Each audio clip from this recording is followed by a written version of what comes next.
Hey third grade, it's Marvelous Monday. Hope you guys had a wonderful weekend. I'm super excited because we're starting our new read aloud today. I told you it was a surprise.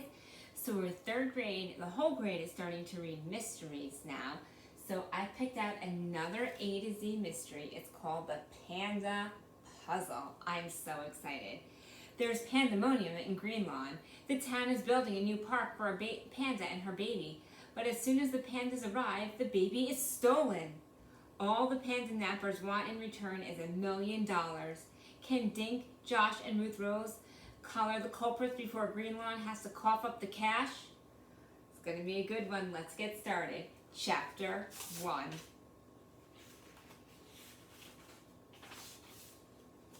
Oh, look at the little panda. I love pandas.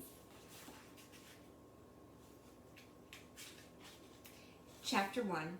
I can't believe Greenlawn has its own pandas, Ruth Rose said. She held up her dad's camcorder. I hope I can get them on videotape. A camcorder is like when you make little movies, like how we use our phones now. Ruth Rose always dressed in one color. Today she wore sky blue from head to toe. Ruth Rose, her little brother Nate, and her friends Dink and Josh were visiting the petting zoo. A mother panda and her baby had arrived just the day before. All 4 kids stood in the middle of the crowd near the panda enclosure. Dink recognized a lot of his friends from school. He waved at Officer Fallon and his grandson Jimmy. Through the skinny rails of an enclosure fence, the kids could see a cave and a pool of water. Bamboo grew beside them. Remember, that's what pandas eat. From his pocket, Dink pulled out a folded paper. It was an issue of the panda paper. The front page was all about how the pandas, Ping and Winnie, had come to Greenlawn. The headlines was, Petting Zoo, Perfect Place for Pandas. I'm going to ask the editor if I can write a story about the baby panda, Dink said. Josh was chomping on an apple and holding Pal's leash. If you do, I'll draw its picture for you, he said. Can I play with the panda, asked Nate. Sorry, Natey, Ruth Rose said. Pandas only like to play with other pandas. Nate was on tiptoes. I can't see, he complained. There's too many big people. There's a bench over there, Dink said. We can see better if we stand on it. The 4 kids climbed onto a nearby bench. Now they could see over the crowd. Pal flopped on the lawn with a big sigh and closed his eyes. The crowd just stood outside the fence. Off to one side, standing near a microphone, were 2 men and a woman. The kids recognized the woman. Her name was Irene Napper, and she worked at the petting zoo. She fed the animals and made sure they were safe and comfortable. She was wearing a green uniform with the words Petting Zoo stitched onto her shirt. Next to Irene was a short man with spiky yellow hair.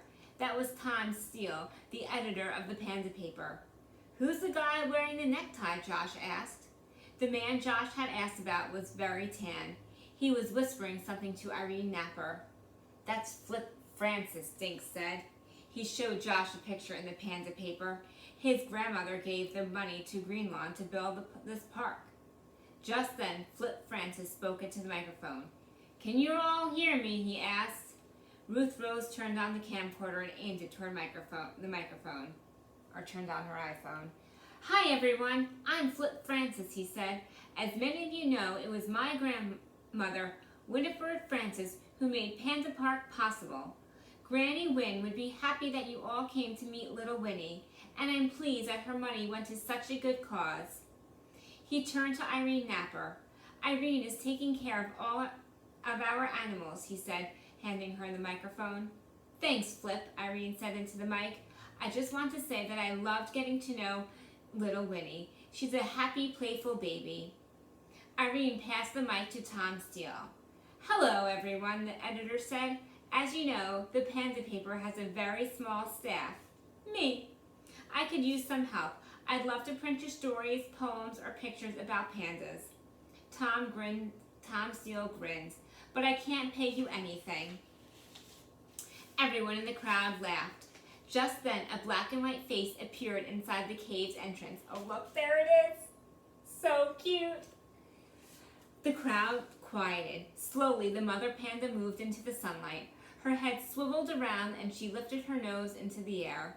Suddenly, she charged the fence and threw her body against the metal rails. Tom Steele, Irene Napper, and Flip Francis leaped back. People at the front of the crowd jumped back too. "What's wrong with her?" Ruth Rose asked, catching it all on videotape. Pink stared through the bars of the fence. After a minute, she waddled back into her cave. A man in a green uniform hurried over to Irene Napper. Irene handed him her keys, and the man unlocked the fence gate. Carefully, he crossed over to the cave, knelt down, and looked inside. Then he reached in and pulled something out. To Dink, it looked like a round alarm clock. A small piece of paper was tied around it with a string. The man relocked the gate and handed the object to Irene.